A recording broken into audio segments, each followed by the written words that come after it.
వీళ్ళకి ముక్కు సూటిగా మొగాన ఆన్ ఫేస్ ఆన్ కెమెరా అడుగుతున్నా మీరు నిజంగానే ప్రజానాయకులా, మీరు నిజంగానే ప్రజా సేవకులా అని చెప్పి సందర్భంగా నేను అడుగుతున్నాను. ఎందుకంటే నేనేదో దందా చేస్తానని చెప్పి నా మీద తప్పుడు ఆరోపణలు చేస్తాను. అది ఏ క్షణంలో ఏ మూమెంట్లో చెప్తారు మీరు నిన్న పెట్టిన ప్రెస్ మీట్ అభివృద్ధి గురించి మీరు ఆ ఎంపీ గారు వచ్చిన తర్వాత ఆ అభివృద్ధి గురించి ఒక ప్రెస్ మీట్ పెట్టినారు.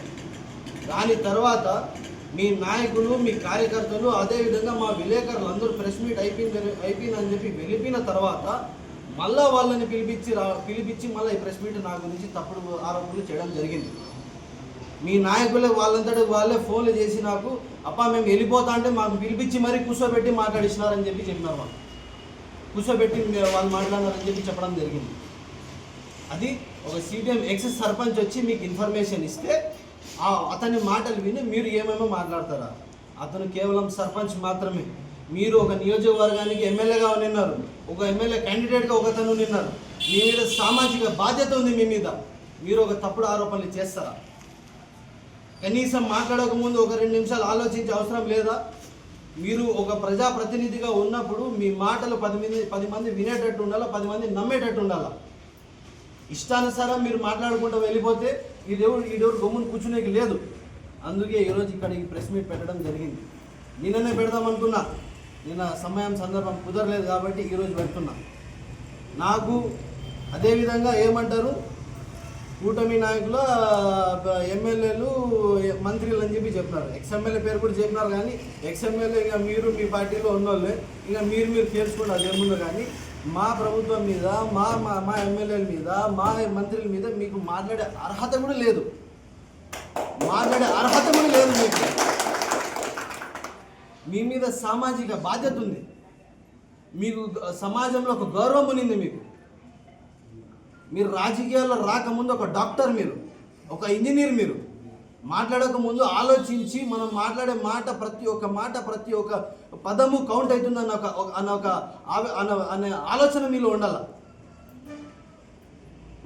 మీరు చదివిన చదువుకి మీరు గౌరవం ఇవ్వకుండా ఎవరో ఏదో వచ్చి మీకు చెప్తే మీరు ప్రెస్ మీట్ పెట్టి మాట్లాడేసినారు. వెళ్ళిపోయిన విలేకరులని మళ్ళీ పిలిపించి మాట్లాడినారు. మీరు మీ మీద బాధ్యత లేదా? ఆరోపణలు చేయడం కాదు. మీరేమన్నారు నిన్న మీరు పెట్టిన ప్రెస్ మీట్లో? మీరే అన్నారు ఏమని, ఎమ్మెల్యే గారు చేసిన వాక్యాలు మొత్తం అవన్నీ ఆరోపణలు ఏమన్నా ఉంటే ప్రూఫ్లు పెట్టి మాట్లాడాలని చెప్పి. మీరు నా గురించి మాట్లాడిన దాంట్లో ప్రూఫ్లు ఎక్కడ అని చెప్పి ఇవాళ అడుగుతున్నాను. ఎక్కడున్నాయి ప్రూఫ్లు? గాలి మాటలు 100 మాట్లాడచ్చు, గాలి మాటలు 10 మందిని పెట్టి మాట్లాడచ్చు. నేను కూడా మాట్లాడమంటారా? నన్ను కూడా చెప్పమంటారా? కానీ నాకు ఆ రాజకీయం నేర్పించలేదు. నాకు అలాంటి చిల్లర రాజకీయాలు, ఇలాంటి దిగజార్పు రాజకీయాలు నాకు నేర్పించలేదు.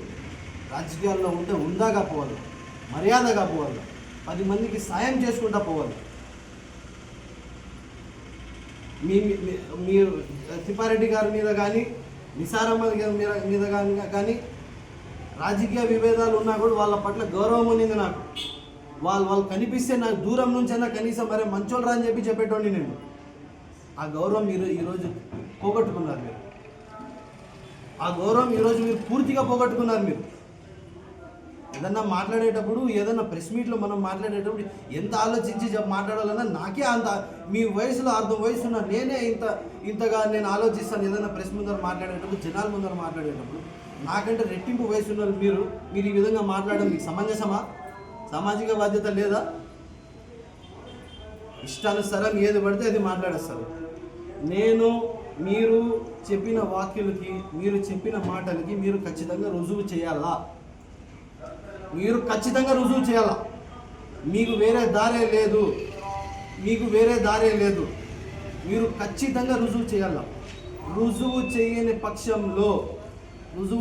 పక్షంలో మీరు ఎక్కడున్నారో అక్కడికి వస్తా, మీడియా సమక్షంలో వస్తా, మా నాయకులు కార్యకర్తలతో వస్తా.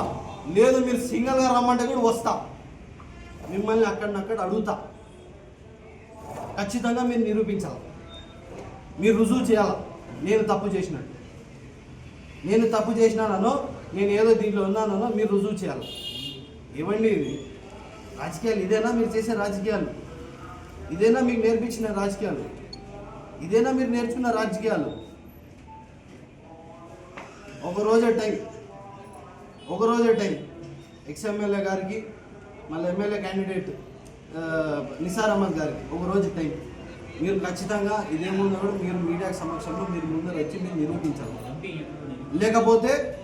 లేకపోతే మీ మీద డిఫమేషన్ కేసు ఇస్తాను, 5 కోట్ల డిఫమేషన్ కేసు ఇస్తాను. నేను ఒక యువకుడుగా నేను ఈ సమాజంలో నేను నా వంతు సాయం ఎంత అవుతుందో అంత ఒక 10 మందికి నేను హెల్ప్ చేస్తా, ఒక 10 మందికి నేను వాళ్ళకి అవసరాలు పూర్తి చేస్తా ఉంటే నా మీద బురద జల్లే కార్యక్రమాలు చేస్తారా మీరు? ఇప్పుడు ఇదేనా? మంచి చేసే ఆలోచనలు లేవా? ఎప్పుడన్నా మంచి చేద్దామనే ఆలోచన వచ్చిందా మీకు? ఉత్త ఆరోపణలు, ఉత్త అదేమంటారు, వీళ్ళ మీద బురద చల్లడం, వాళ్ళ మీద బురద చల్లడం. మళ్ళీ ఇంకోటి ఏమన్నారండి మీరు, తిప్పారెడ్డి గారు? బెంగళూరు బస్ స్టాండ్లో ఒక పెద్ద డబ్బు చేసినమ్మా, అది కూడా మీరు నిరూపించాలా.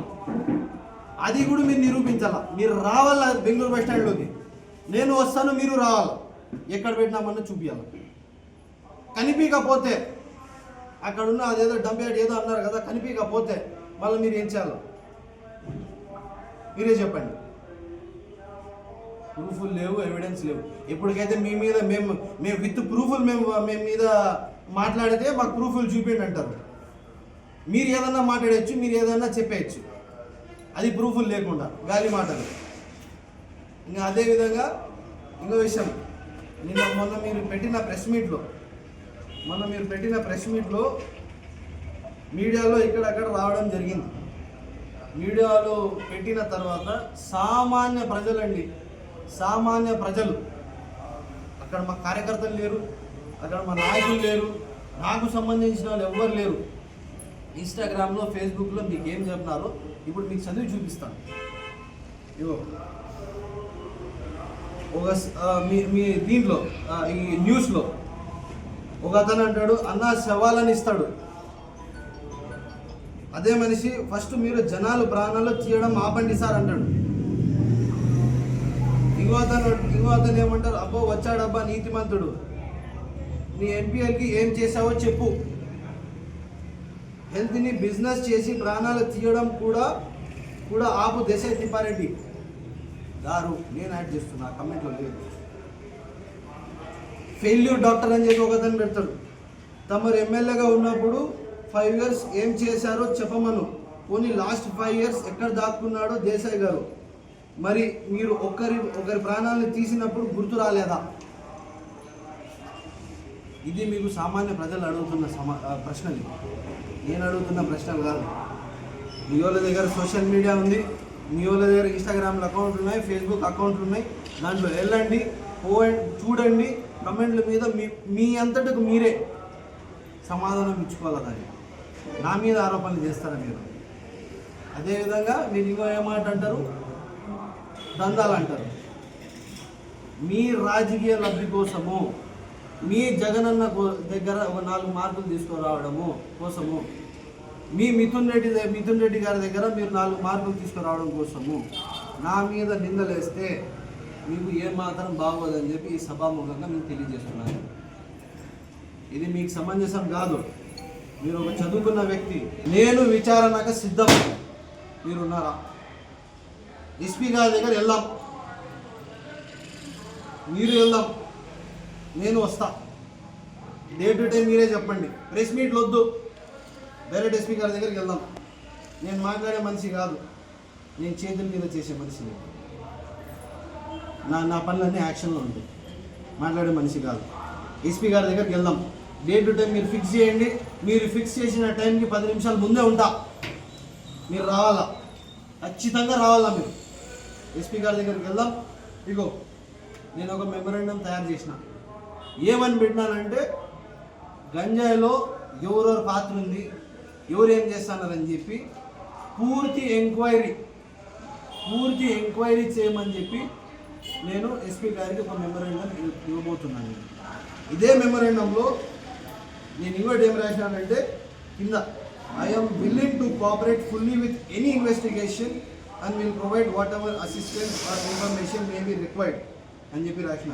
ఇంకా మీకు ఇంగ్లీష్ రాకపోతే నేను తెలుగులో చెప్తా, అర్థం చేసుకుని మీరు ఎస్పీ గారికి సార్ మీకు ఎప్పుడు ఏం అవసరం ఉన్నా కూడా నేనున్నానని చెప్పి నేను దీనిలో రాయడం జరిగింది.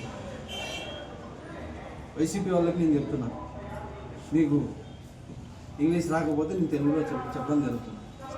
నేను సిద్ధంగా ఉన్నాను, ఎలాంటి విచారణకైనా సిద్ధంగా ఉన్నాను. మీకు రుజువు చేసి దమ్ము ఉందా అని చెప్పి ఈరోజు నేను సవాల్ విసురుతున్నాను. ఇంకా ఏవేవో పేపర్లో ఏమేమో రాస్తా అంటారు, ఇంకా ఆ పేపర్ చూసేటోడు దిక్కు లేడు, కొనేటోడు దిక్కు లేడు.